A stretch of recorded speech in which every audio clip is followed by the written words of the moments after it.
2 Timóteo capítulo 3, versículo 1. Eu só quero ler, irmãos, o verso 1, mas fique atento, porque eu quero dar uma viajada naquilo que eu acho uma das grandes cartas do Novo Testamento, 2 Timóteo. Recomendações de Deus em tempos difíceis. Quero tentar extrair dessa carta algumas orientações para dias confusos, dias difíceis, como nós estamos vivendo hoje. Eu quero usar como texto base apenas o verso 1 do capítulo 3.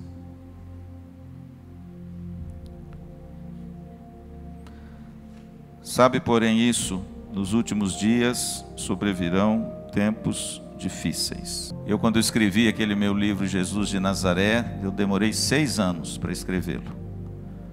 E eu confesso a vocês que eu li de forma exaustiva os 4 evangelhos, para que dos 4 eu pudesse extrair alguma coisa proveitosa, que eu acharia que uma pessoa leiga, que nunca tivesse ouvido falar de Jesus, compreenderia o amor, a ternura, a candura e, acima de tudo, a obra maravilhosa de Jesus de Nazaré.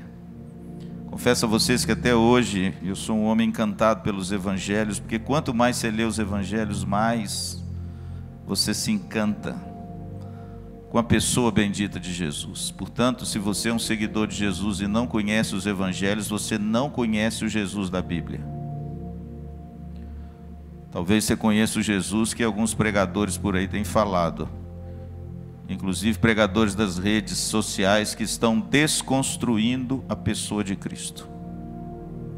Mas se você quiser conhecer o Jesus de verdade, você impreterivelmente precisa ir para as Escrituras Sagradas. E confesso a vocês, irmãos, que eu leio reiteradamente os Evangelhos. E eu prego muito os Evangelhos, vocês já viram isso. Vira e mexe eu estou lá. Abre lá em Lucas, abre lá em Marcos, abre lá em Mateus, abre lá em João. Mas eu confesso que eu sou apaixonado pelos Evangelhos. E quando eu leio os evangelhos, principalmente João, que me encanta, porque ele é destoado dos outros 3, eu me sinto mais próximo do Senhor. Mas o segundo texto que eu sou apaixonado por ele, inclusive a minha Bíblia eu já usei até Durepox, já usei um monte de fita, já usei um monte de coisa para colar suas páginas, que está tudo meio estranha. É o texto de 2ª carta de Paulo a Timóteo. Esse texto para mim no Novo Testamento, ele me encanta, porque esse texto foi a última pena do apóstolo Paulo. Esse texto me encanta porque no corredor da morte, nas horas cruciais daquele homem que fez tanto pelo Evangelho, ele então deixa na sua pena a sua última carta, o seu último escrito do Novo Testamento. E isso, irmãos, me toca muito, porque o apóstolo Paulo, você sabe, ele foi um grande missionário, foi um grande bandeirante da fé, foi um brilhante teólogo, mas ele foi, acima de tudo, um zeloso pastor. E o apóstolo Paulo, irmãos, está agora dentro de um contexto de muita dificuldade. 2 Timóteo retrata a figura de um homem que sabe que vai morrer. De um homem, querido, que sabe que dali ele não sairia mais para suas viagens. De um homem que disse na sua carta, lá no capítulo 4, na minha primeira defesa, no meu primeiro julgamento, ninguém foi ao meu favor. Um homem, querido, que sabia, porque na lei romana, o julgamento romano era feito de 2 partes. A primeira parte, o acusado recebia dos réus a acusação e também os testemunhos de defesa. É mais ou menos igual hoje. Essa era a primeira parte de um julgamento. E a segunda parte se reunia, lia os autos e o juiz batia o martelo, absolvido ou culpado. E se você olhar na carta de Paulo, você vai ver que lá no capítulo 4, lá no finalzinho, ele diz assim: olha, no meu primeiro julgamento ninguém foi ao meu favor. Antes, todos me abandonaram. Eu fico imaginando, irmãos, aquele homem que fez tanto por todos. Eu fico imaginando, irmãos, aquele homem que arregimentou tantos, que abençoou tantos, que mudou o curso da história. Eu não sei se você sabe, O apóstolo Paulo está cerrado fileiras como uma das 10 maiores personalidades da história. E isso não é um livro cristão que diz, não, é um livro secular que eu tenho no meu gabinete, escrito por um historiador secular, e ele elenca o nome de Paulo como uma das 10 maiores personalidades da história humana. Esse homem, irmãos, foi um divisor de águas no cristianismo. Esse homem abrilhantou as páginas da Bíblia com a sua lucidez, com a sua inteligência, mas acima de tudo com a sua piedade. Esse homem se cercou de colaboradores, de amigos, investiu na vida deles, amou essas pessoas, se doou por essas pessoas. A Bíblia diz que ele chegava a esmurrar o próprio corpo para que ele mesmo não fosse desqualificado. Está escrito em 1 Coríntios. Esse homem, irmãos, foi um homem que inspira até hoje muitos pastores e deve inspirar a cada um de nós. Esse homem, querido, que foi um bandeirante, um paladino da defesa do Evangelho, um homem que abriu mão de tudo que ele tinha e chegando a dizer que tudo que ele era antes era refúgio, e o texto ali é esterco, para que ele pudesse conquistar aquilo pelo qual ele foi conquistado em Cristo Jesus. Um homem que escreveu na sua carta aos Coríntios que ele fazia tudo para com todos, ele fazia fraco com os fracos, ele fazia na lei com os debaixo da lei. Um homem, irmãos, que ele abria mão de todas as suas prerrogativas e os seus direitos, já que hoje tem tanta gente que quer rever os seus direitos, né? O apóstolo Paulo era um homem que nos ensinou que o cristão não tem direito, que o cristão abre mão do seu direito, que o cristão é aquele que não precisa degladiar-se com as coisas desse mundo, porque ele já conquistou as coisas do céu. O apóstolo Paulo foi esse homem, irmãos, que peregrinou, abrindo mão da sua posição de fariseu, que ele dizia que era o maior deles. O apóstolo Paulo foi aquele homem, irmãos, que peregrinou por aquelas estradas da Ásia Menor, da Europa, da região da Galácia e também da região da Palestina. Teve os seus pés machucados de tantas viagens, por muitas vezes trabalhou com as próprias mãos em couro. Eu acho que o apóstolo Paulo deveria ter umas mãos grossas. Por quê? Porque ele trabalhava em couro, e naquele tempo trabalhar com couro, com agulhas fortes e pesadas, as mãos do apóstolo Paulo não eram iguais às minhas. Devia ser mãos mais calejadas. Um homem, irmãos, que nos deixou tanto exemplo, que investiu tanto em pessoas, está diante agora do imperador Nero e da sua loucura. Ele está preso em Roma pela segunda vez. A primeira vez ele foi preso em Atos capítulo 28 em casa. Ele tinha liberdade, ele recebia as pessoas, ele ensinava a palavra de Deus, ele falava das coisas concernentes ao reino de Deus. Assim termina o livro de Atos. Do seu primeiro aprisionamento, Paulo saiu para fazer as suas viagens, e ele fez ainda outras viagens, e dali ele escreve 1 Timóteo, 2 Timóteo, a carta a Tito. Ele está livre, mas agora não. Agora o apóstolo Paulo se encontra preso, e no texto dá uma ideia de uma pessoa muito próxima a ele, que causou-lhe muito mal. No capítulo 4 ele fala dele. Qual é o nome dele? Alexandre. Ele diz o seguinte: toma cuidado com Alexandre, o latoeiro, ele me fez muitos males. Existem muitos comentaristas que dizem que Alexandre era um companheiro de Paulo, um homem que cerrava fileiras com Paulo, mas se contrabandeou para o lado de lá em troca de interesses, e foi ele que delatou e denunciou onde Paulo estava para o Império Romano. Mas veja, querido, que o apóstolo Paulo em hora nenhuma ele acusa o homem, ele fala mal do homem, ele só diz assim para Timóteo: Timóteo, cuidado com esse homem, porque ele me fez muito mal. Ele tem sido um tropeço na minha vida, talvez fora ele o seu algoz, e ele está na prisão agora por causa dele. E Paulo sabe que dali ele não vai sair. Ele escreve isso no capítulo 3, ele diz: olha, eu estou sendo já oferecido por libação. A palavra libação é oferta. Eu já estou sendo oferecido por oferta a Deus. O tempo da minha partida, diz ele, é o quê? É chegada. E a palavra partida é cortar as cordas. É bonito, né?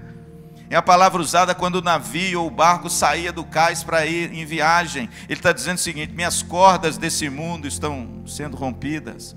eu estou indo em direção à eternidade. Ele sabia, querido, que dali ele não ia sair, mas a gente não vê um homem amargurado, um homem angustiado, um homem em luta com as pessoas e com Deus. Que exemplo, irmãos, para mim e para você, que por qualquer coisinha você se desespera,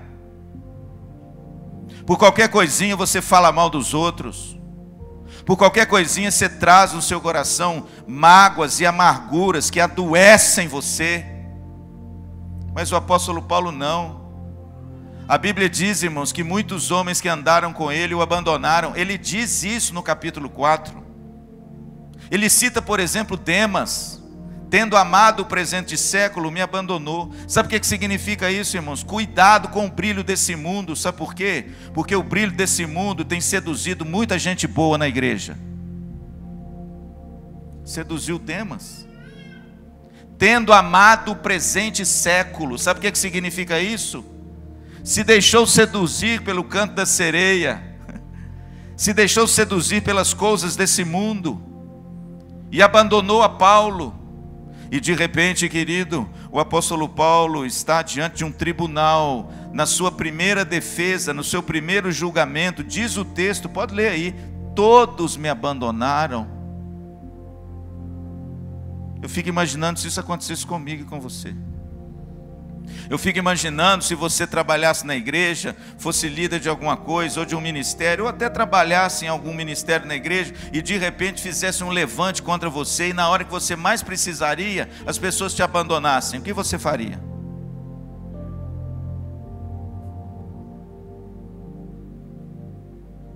Como seria a nossa reação se de repente aqueles que nós devotamos tanto amor por tanto tempo nos virassem as costas, e na hora que a gente mais precisa deles, nem um só foi contado? Pois isso aconteceu com o apóstolo Paulo. Ele fala de forma muito linda o seguinte: no meu primeiro julgamento, está lá, olha aqui no capítulo 4, versículo 16. Na minha primeira defesa, ninguém foi ao meu favor, antes todos me abandonaram. Sabe o que significa isso, irmãos? O primeiro julgamento de Paulo só teve acusação. Onde estão as testemunhas de defesa?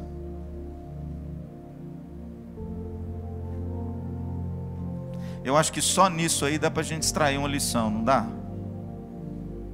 Como é fácil nós acusarmos, e como é difícil nós defendermos. Vocês concordam? Como é fácil, irmãos, a gente atirar pedra. Como é fácil, querido, a gente se levantar contra por alguma coisa que a pessoa fez ou deixou de fazer. Mas como é difícil a gente se levantar para defender as coisas boas que a pessoa tem feito. O apóstolo Paulo, irmãos, diz que todos o abandonaram.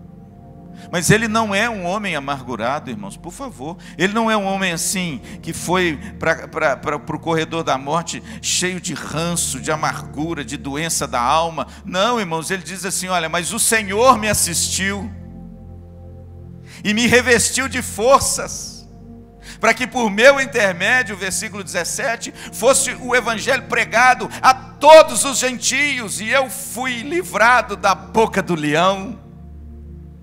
Em outras palavras, irmãos, Paulo era um homem curado. Coisa linda. Paulo era um homem, irmão, livre. Ele não guardava mágoa, ele não guardava rancor. Ele era um homem que quando chegou no final da sua vida estava com frio. Por isso que ele escreve a Timóteo também no final, dizendo assim: Timóteo, procura vir ter comigo depressa, o inverno está chegando, traz a capa.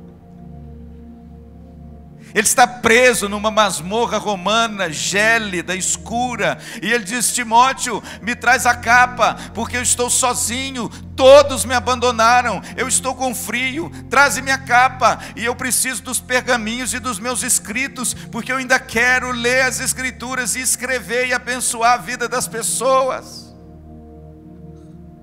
Veja, irmãos, que o apóstolo Paulo, no final da sua vida, a despeito de tudo o que aconteceu com ele no final, ele era um homem que entendeu que teve um final glorioso em nome de Jesus, amém? Se você ler 2 Timóteo, você vai ver que Paulo cita 4 nomes de pessoas que o abandonaram. Ele cita Fígelo, ele cita Hermógenes, ele cita Demas, ele cita Alexandre, e ele cita outros que causaram a ele muitos males, mas engraçado, seu coração é curado. Seu coração é livre, ele não vai para o corredor da morte com angústias na alma e nem com necessidade de perdoar ou ser perdoado por quem quer que seja, porque esse homem, irmãos, é livre em Cristo Jesus. Mas ele agora, irmãos, sabe que dali ele não sai. Combati o bom combate, completei a carreira, guardei a fé. Irmãos, a alma desse homem é uma alma sarada, curada, mesmo na hora da morte. Ele não tem dívidas a quitar, ele não tem favores a fazer, a vida dele está quite. Ele diz que pregou o evangelho a todos os gentios, e ele cumpriu a obra que o Senhor Deus deu a ele para realizar, uma vida plena, uma vida completa. Agora preste atenção numa coisa. Se nós víssemos o apóstolo Paulo no corredor da morte, no estado que ele se encontrava, o que você pensaria dele? Você pode imaginar o que as pessoas do mundo e do Império Romano, quando olhavam para Paulo, pensavam dele? Olha aí, está vendo? O paladino da fé, aquele que pregou esse evangelho esquisito de um Deus que morre. Olha como é que você terminou, meu filho, não valeu a pena, está vendo? Terminou preso, abandonado, com frio, com fome, sem o calor dos seus amigos, pelo contrário, a traição aos olhos do mundo. Eu acho que você também veria Paulo como um completo derrotado, não é?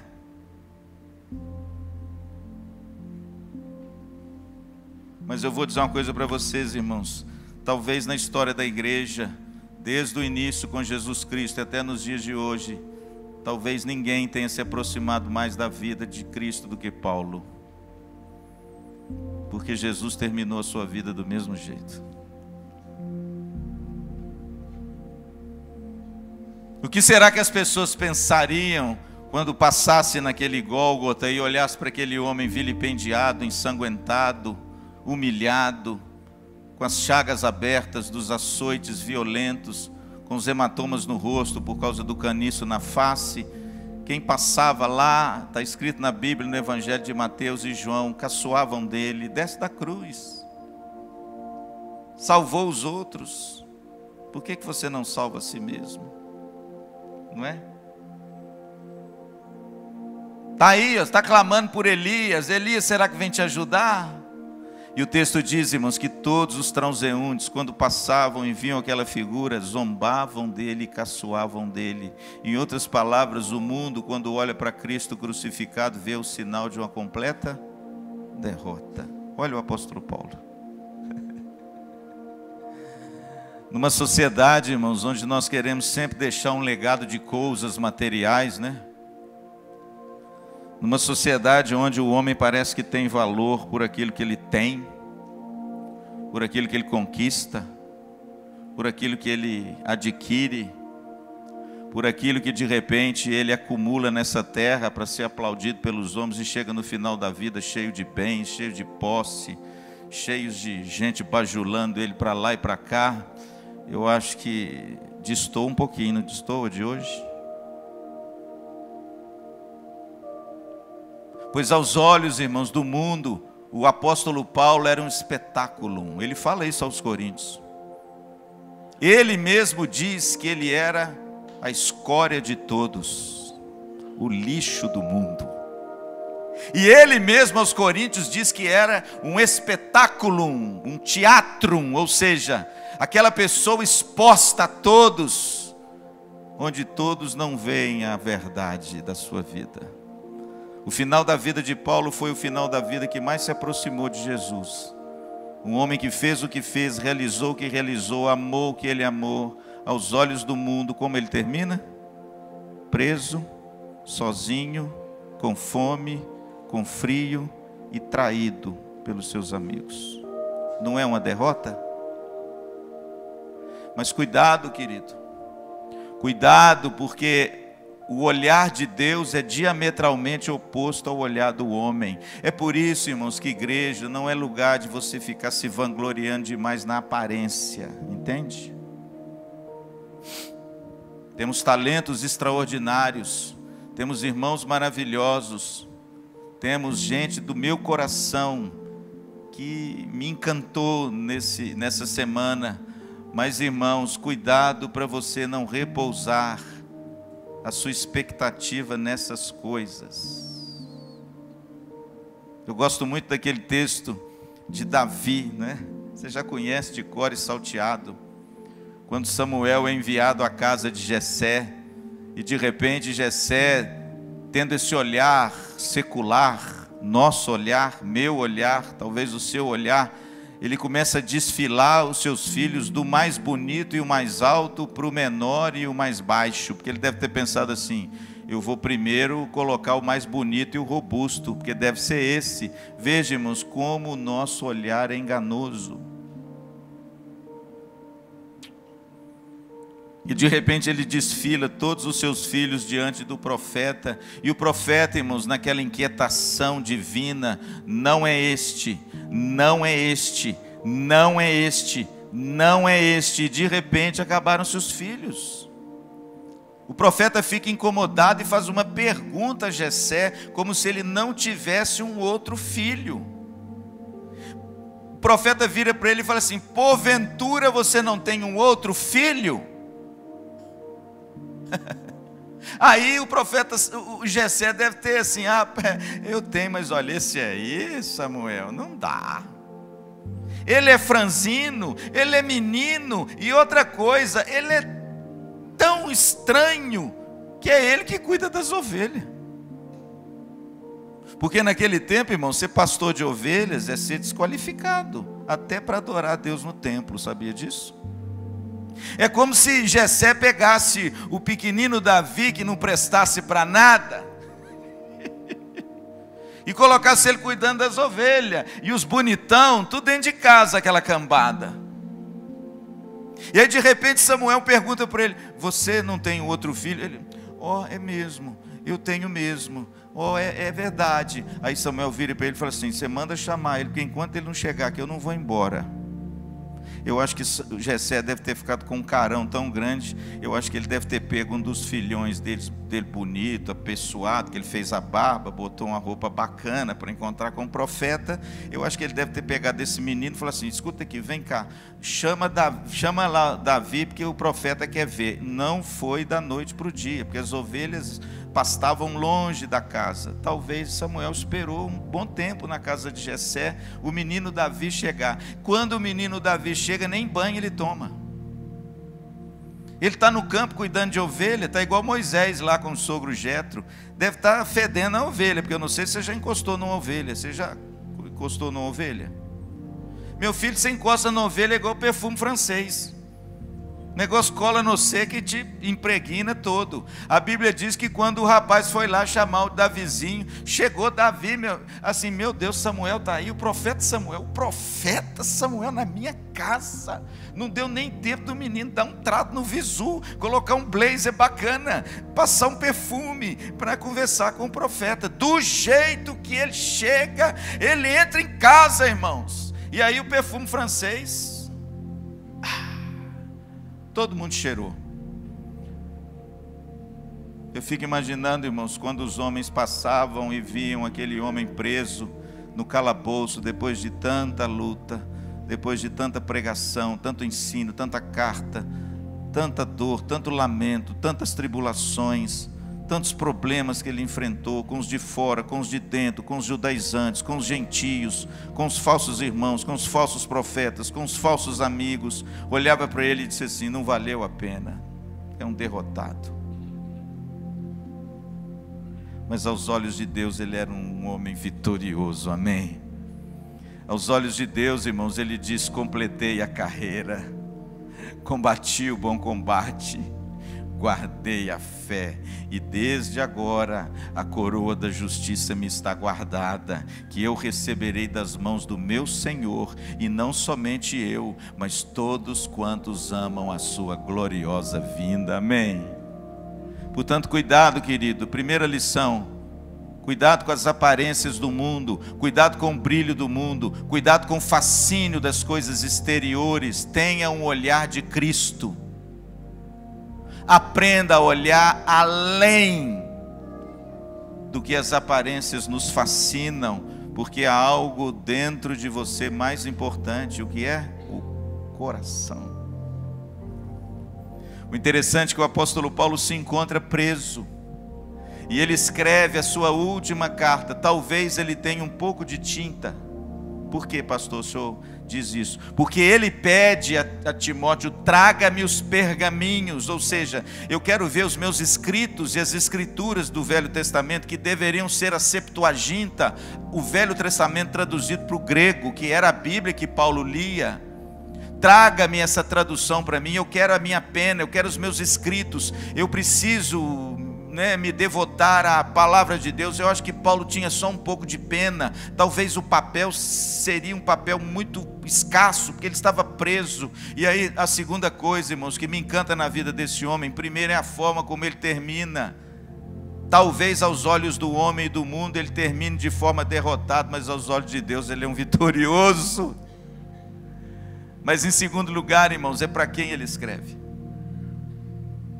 O apóstolo Paulo foi um gênio, irmãos, na escrita e na retórica. Ninguém no Novo Testamento escreveu como ele. Ninguém era tão erudito como ele. Ninguém conhecia as línguas originais como ele. O apóstolo Paulo escrevia de forma tão rebuscada e tão bonita, que até a tradução de Romanos é difícil para nós entendermos. Várias pessoas chegaram já perto de mim e disseram: pastor, Romanos é muito bonito, mas é difícil demais da gente entender. Porque o pensamento de Paulo, irmãos, era um pensamento assim, que ia além do nosso. Ele começava um assunto, interpolava um outro assunto que tinha a ver com esse assunto, continuava o terceiro, que não é o terceiro, mas é o primeiro, interpolado pelo outro, e arrumava um jeito de concluir, usando todos aqueles por um propósito comum. Como é difícil compreender o apóstolo Paulo às vezes. E Pedro, um pobre pescador, escreveu isso na sua carta. Olha, o irmão Paulo escreve uns negócios difíceis, né? É claro que é difícil, pois um homem acostumado a pescar no mar da Galileia, perto da erudição de Paulo, o homem falava e escrevia 4 línguas.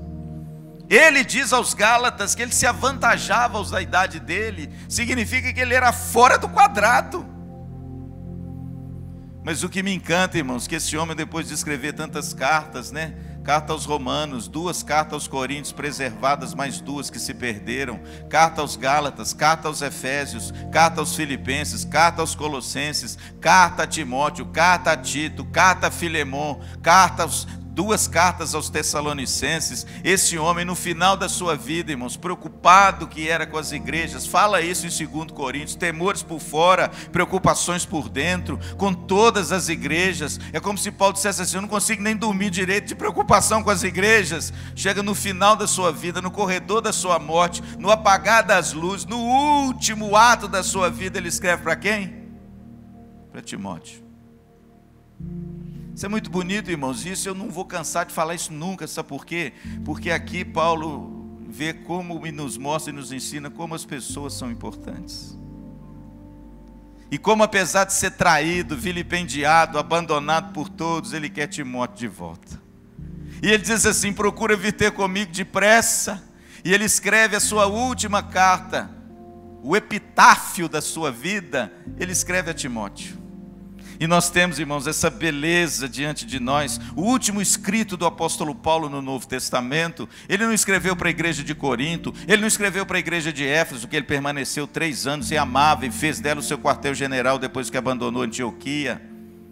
Ele poderia muito bem ter escrito a sua última carta à igreja de Éfeso. Puxa, obrigado, gente, eu fiquei 3 anos no meio de vocês, foi bom demais, olha, como foi bom, como foi bacana. Mas não, irmãos, ele separa a última pena, a última tinta, o último papel, e ele se lembra de Timóteo. E ele começa a sua carta dizendo assim, quer ver? Eu escrevo essa carta a Timóteo porque eu estou lembrando de você, meu filho, das tuas lágrimas e da tua fé. Fé que habitou antes na sua avó e que habita também na sua mãe Eunice e que agora habita em você. Veja, querido, que Paulo, ele trata Timóteo de uma forma tão amorosa. É o único colaborador de Paulo que ele trata por filho. Ninguém mais. Tito ele não trata por filho. Epafrodito ele não trata por filho. Onésimo ele não trata por filho. Tíquico ele não trata por filho. Mas Timóteo ele trata por filho. Capítulo 2, versículo 1. Tu, porém, filho meu. Veja que o apóstolo Paulo, irmãos, gasta a sua última centelha de vida e de inteligência, dando recomendações a Timóteo e, acima de tudo, como ele mesmo diz, o meu coração. Quem é Timóteo? Timóteo é aquele rapaz que Paulo, na sua segunda viagem, põe os olhos nele, porque ele era um menino piedoso. O pastor Dalmo falou sobre ele aqui na escola dominical, meu pastor. Timóteo era aquele que de repente se tornou companheiro de Paulo, e aquele que Paulo escreve em Filipenses capítulo 2, a partir do versículo 14, que ele não tinha ninguém como Timóteo. Por quê, pastor? Porque todos os outros cuidavam dos seus próprios interesses. Timóteo cuidava do interesse de Cristo. Quem era Timóteo? Deixa eu contar uma história rapidinho para você, que eu já estou terminando. Vamos deixar para essas recomendações para domingo que vem. Aleluia, amém. A Bíblia diz que na primeira viagem missionária de Paulo, despachado pela ação do Espírito Santo, o pastor Dalmo disse de forma muito bonita, a agenda da igreja não é agenda de homens. A agenda da igreja é a agenda de Deus. A Bíblia diz que eles oraram, jejuaram, e o Espírito Santo separou Paulo e Barnabé para a obra missionária. Está lá em Atos capítulo 13. E de repente, quando Paulo sai orando, encomendado pelos irmãos, a Bíblia diz que ele vai para a região da Galácia, Listra, Icônio, Derbe. E ali, querido, Paulo prega. E a sua passagem por lá foi uma passagem maravilhosa. Por quê? Porque lá foi fundada a igreja dos Gálatas. Está aí na sua Bíblia, ele escreve a eles. Mas aconteceu uma coisa em Listra, irmãos, terrível, que eu acho que talvez foi a mais dura experiência e mais cruel que o apóstolo Paulo teve, que ele falou dela reiteradas vezes, inclusive 1 Coríntios e nessa carta. Pastor, o que aconteceu em Listra? A mesma coisa que aconteceu a Estevão quando ele prega. Estevão, quando terminou de pregar, a Bíblia diz que um monte de pedra vieram acima dele, só que ele morreu. Paulo não. O texto diz que na cidade de Listra, que era uma cidade próxima a Derbe e Icônio, ele foi apedrejado e dado como morto, e julgado o seu corpo fora da cidade. Imagine só, irmãos. Agora, se você olhar no original desse texto, como na nova versão transformadora, que eu ganhei de presente, aleluia. Se você olhar, por exemplo, na nova versão transformadora, você vai ver que a ideia do original, sabe o que é? Que ele foi julgado no lixão da cidade. E aí eu pergunto a você, já foi num? Você já foi no lixão? Eu aconselho você a ir. Lá é cheiroso para danar. Lá é tudo bacana, não tem mosquito, inseto. O lixão é um lugar bem bacana, é um lugar bem limpo, é um lugar tão agradável, é um lugar assim que você sai de lá com o seu coração tão leve. Eu aconselho você a ir no lixão da cidade. Pastor, isso é meio doido. Passear no lixão da cidade é bom, sabe por quê? Porque você vai ter uma ideia um pouco semelhante aonde julgaram o corpo do apóstolo Paulo, depois que eles o apedrejaram. Agora você imagina só, eu entendo agora por que lá em Corinto ele diz que ele era considerado o lixo do mundo. Entende agora por quê? Entende por que lá em Corinto ele fala assim, eu sou considerado a escória de todos. Sabe por quê, irmãos? Porque eu vou dizer uma coisa para você. Eu estou com a birra dessas mensagens triunfalistas do Evangelho, que vocês nem imaginam. Depois que eu fiz 60 anos, então, estou mais embirrado.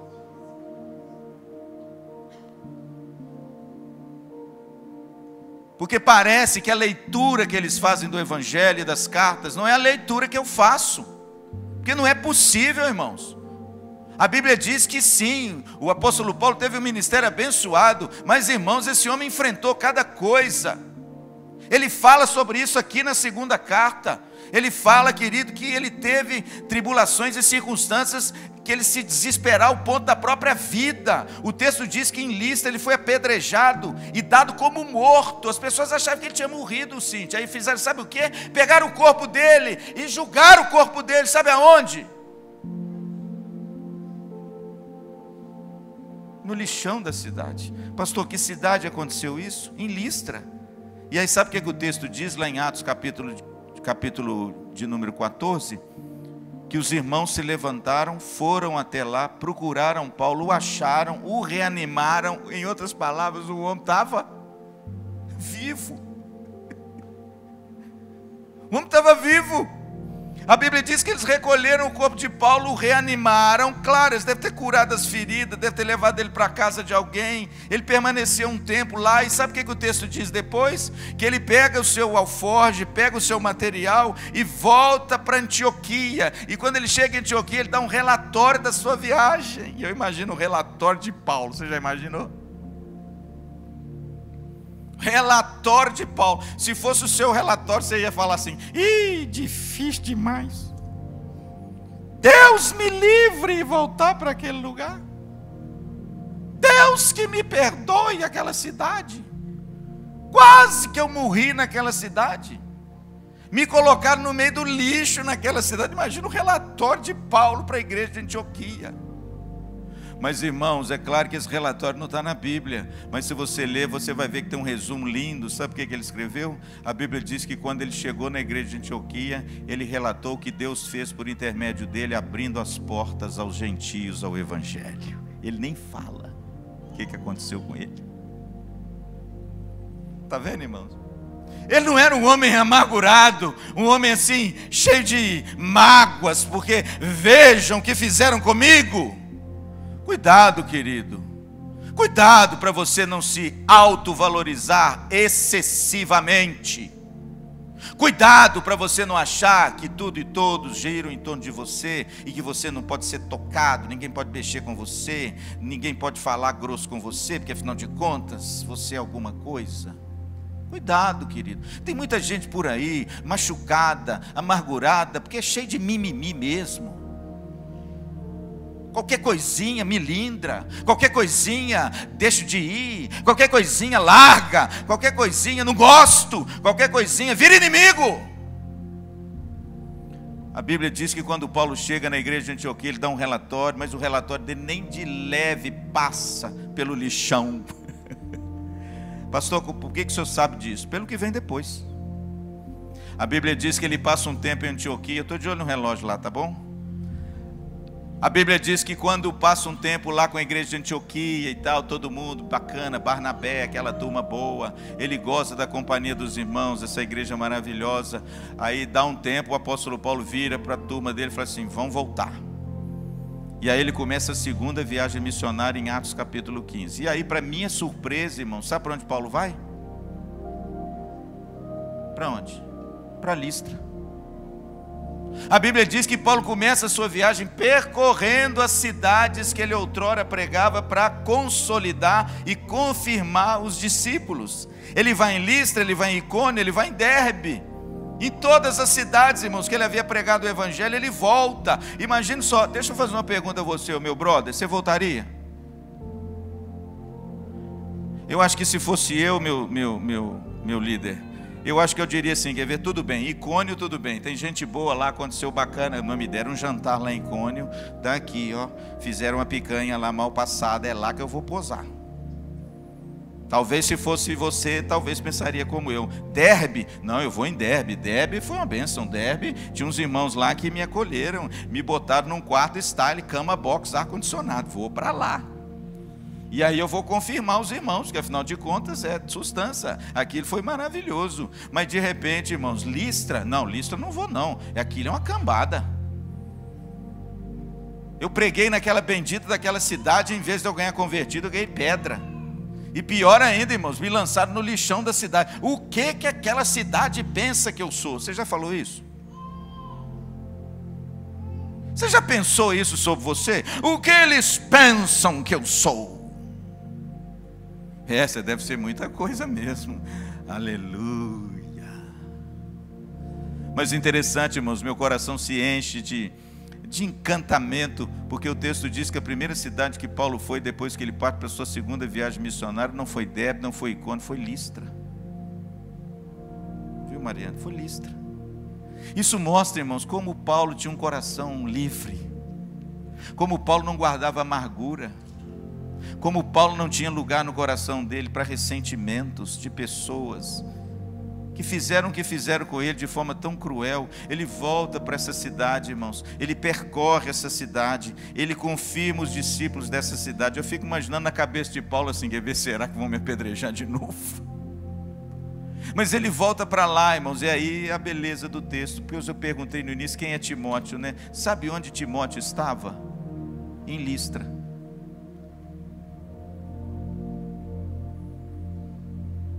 Em Listra.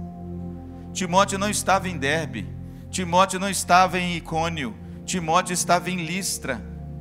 E engraçado que na primeira viagem de Paulo não é citado Timóteo, ele não devia ter conhecido Timóteo, mas na segunda vez que ele volta para Listra, ele encontra um tesouro, uma pérola, uma joia preciosa.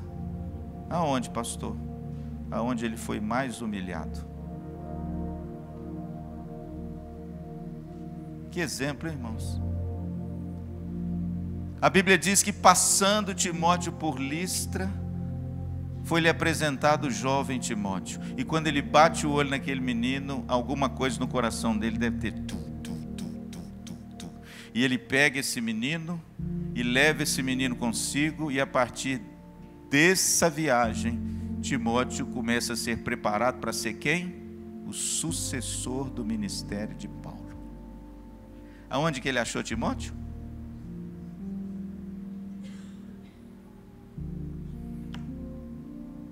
Meu querido, deixa eu dizer uma coisa, não desista da igreja não. Pastor, você não sabe o que aquela igreja fez comigo. Será que é mais do que Listra fez com Paulo?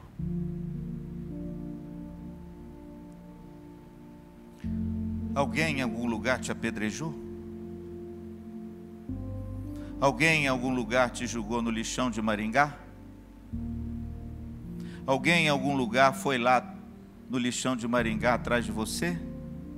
Porque imaginou que você não estaria morto? Irmãos, eu vou dizer uma coisa para vocês, eu sou cada vez mais apaixonado com esse evangelho de Cristo. E cada vez que eu leio as cartas e aprendo mais eu fico encantado. Eu acho que é por isso que eu sou tão jovem assim. Porque essa coisa me encanta tanto, irmãos, que me perdoa. Eu acho que me renova, Cíntia. Me renova. Você imagina só, irmãos, o que o mundo só pensa em correr e só pensa em deixar para trás, cheio de mágoas e amarguras, é onde Deus colocou o tesouro mais precioso para Paulo. Você já pensou nisso, Carol? Eu fico imaginando, irmão, se Paulo fosse melindroso igual eu e você, e dissesse assim, nunca mais eu piso naquele IPVO. De jeito nenhum, aqueles irmãos, que ele é tudo falso, que ele é tudo hipócrita. Isso é o discurso de quem, entendeu? Não piso lá nunca mais, porque afinal de contas, aconteceu isso comigo, logo eu.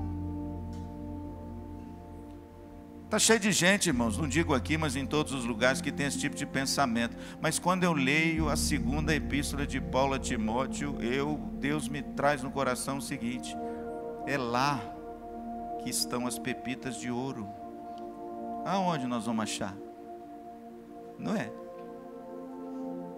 Foi lá em Listra, irmãos, que esse diamante, pronto para ser lapidado, foi encontrado por Paulo.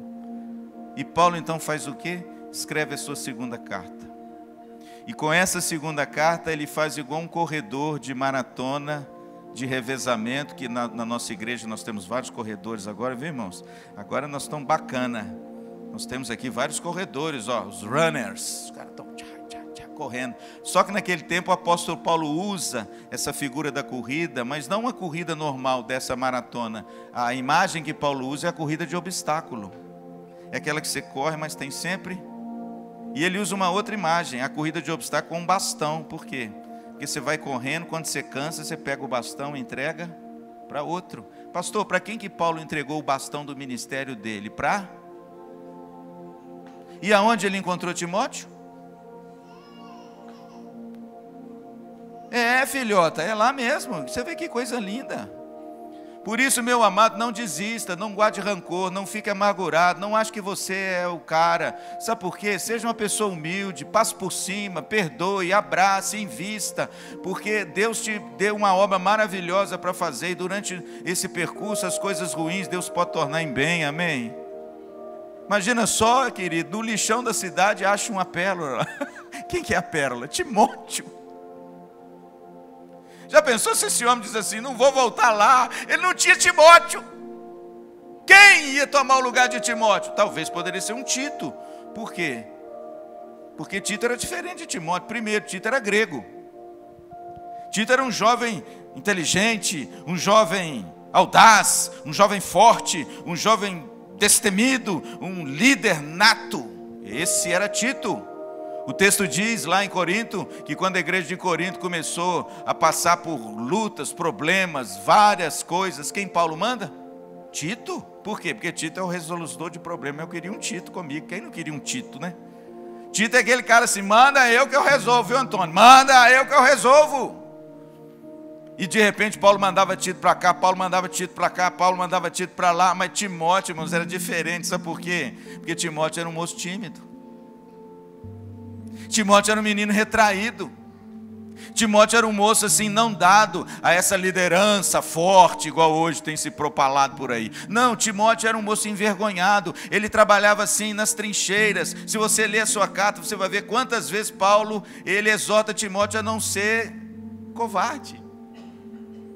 Lá no capítulo 1, no versículo 6, ele diz isso, ele diz, Timóteo, Deus não te tem dado espírito de covardia, mas de poder, de amor e de moderação. Não te envergonhes do evangelho. Por quê? Porque Timóteo estava com vergonha. Por causa de quê? Porque Paulo estava preso. Então ele, ai meu Deus, e agora? Se o grande apóstolo Paulo está preso, ai, ai, ai de mim. E esse homem se acovardou, meio que se acovardou, meio que se retraiu. Falsos profetas, a grande igreja de Éfeso, que teve luminares da fé, começou com Apolo, Priscila e Áquila, depois Paulo, depois Timóteo, depois o apóstolo João, só homem da nata, pastor de Éfeso. Agora um jovem como Timóteo, ele chega lá, é como se ele fosse o leãozinho na boca dos Daniel. E de repente ele se acovarda, ele fica tímido. E aí o apóstolo Paulo dá uma cutucada nele e fala, meu filho, Deus não te tem dado o espírito de timidez, mas de poder, aleluia, amém. Não te envergonhes do evangelho, nem do seu encarcerado que sou eu. Antes, prega a palavra de Deus, insta, corrige, a tempo e fora de tempo. Ninguém despreze a tua mocidade, porque ele era moço. E o pessoal de Éfeso já era ancião. Aí chega o Timóteo na reunião do conselho. Ele tem 35 anos, o homem lá tem 210 já. E ele chega assim e fala, meu Deus, e agora? O que eu vou fazer no meio desses homens? Esses homens aqui, eles são mais do que eu. E ele se intimida. E Paulo diz, meu filho, ninguém despreze a tua mocidade. Pelo contrário, torna-te padrão dos fiéis, na palavra, no procedimento, na fé e na pureza. Eu fico maravilhado, encantado, irmãos. Isso é só a introdução do sermão. Eu fico maravilhado, irmãos, encantado. Sabe por quê? Porque uma outra coisa que eu tiro de aplicação para nós aqui agora. Se hoje nós fôssemos escolher alguém para liderar, você escolhia Timóteo?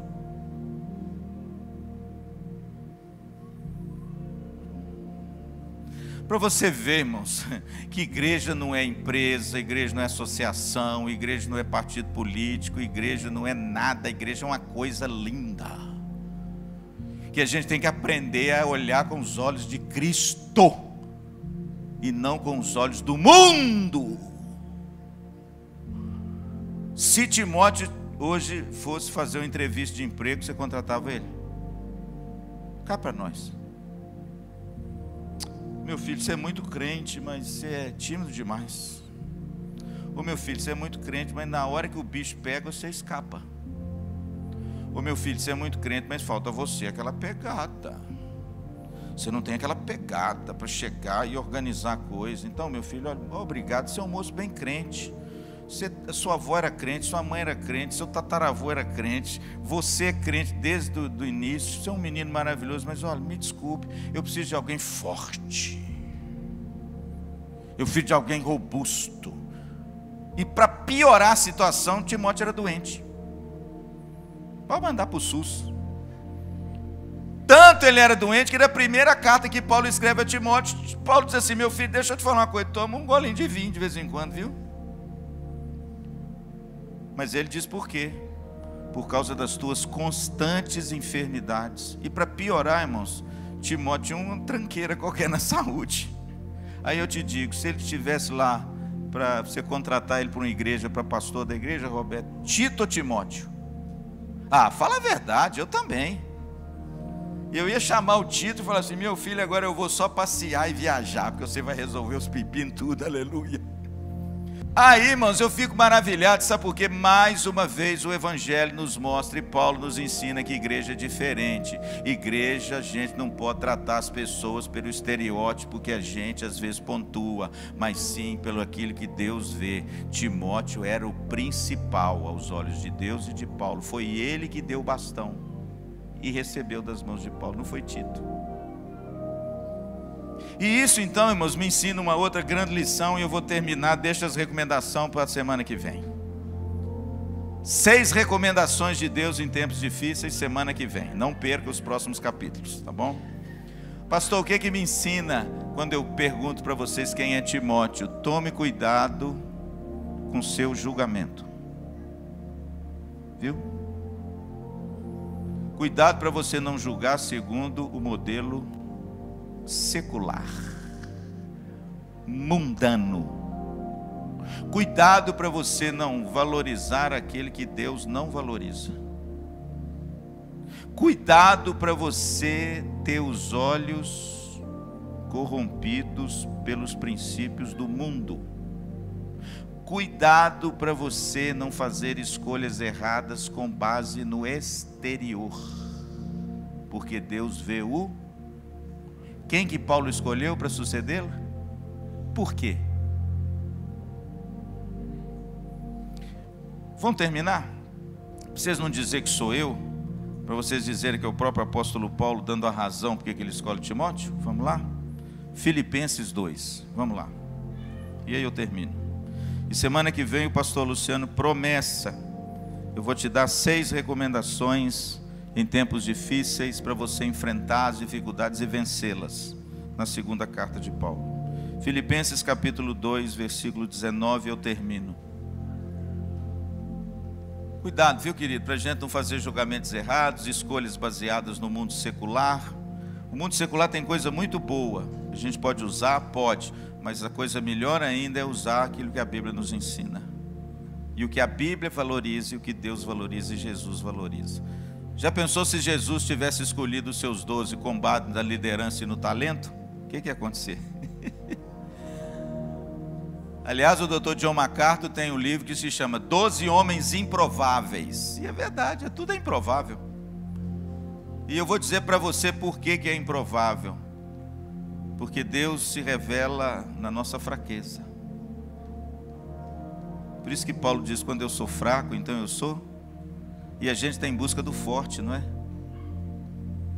Mas a Bíblia nos ensina, irmãos, que o que Deus vê e ama é a fraqueza. O que é a fraqueza? Você se reconhecer dependente de Deus e a graça de Deus te encher. Esse é o que Deus escolhe. Olha o testemunho de Paulo a Timóteo, na carta aos Filipenses. Espero, porém, no Senhor Jesus mandar-vos Timóteo. Mandar para onde? Para Filipos. Ele quer mandar Timóteo para Filipos para dar uma olhada na igreja. Por quê? Porque Paulo está preso na sua primeira prisão em Roma. Essa é a carta da prisão, mas ele está em Roma, lá em Atos 28. Espero, porém, no Senhor Jesus mandar-vos Timóteo o mais breve possível, a fim de que eu me sinta animado também. A menininha orou aqui: obrigado, que eu estou animada. Está vendo? É bacana aqui, ó. Para que eu me sinta animado também, tendo conhecimento da vossa situação. Agora preste atenção, irmãos, está aí. Por que Paulo escreve? Por que ele escolhe Timóteo? Porque a ninguém tenho de igual sentimento. Então, primeiro, Paulo amava esse menino. Ele tinha um sentimento por esse menino que era um negócio assim fenomenal. Que sinceramente, ou seja, não era nada hipócrita, não era mentiroso, não era para agradar o apóstolo, não era porque ele era o grande apóstolo dos gentios, ele agora fazia uma média com ele, não. Sinceramente, cuide dos vossos interesses, pois todos eles buscam o que é seu próprio e não o que é de Cristo Jesus. Primeiro, por que Paulo escolheu Timóteo? Porque a vida de Timóteo, o pensamento de Timóteo, as ações de Timóteo visavam o bem da igreja e da glória de Jesus Cristo. Está vendo?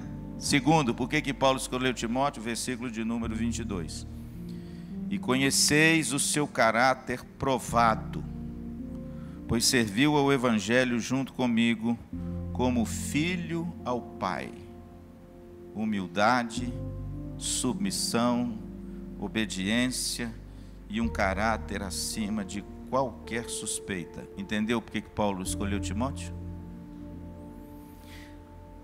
É isto que Deus procura em nós. E aí eu pergunto, ele vai achar? Claro que sim, né, irmãos? Claro que Deus tem levantado os seus, aqueles que Ele levanta com espírito humilde, que o amam de todo o coração e que servem a igreja de forma mansa, voluntária. E é esse que o apóstolo Paulo escreve as recomendações. Amém?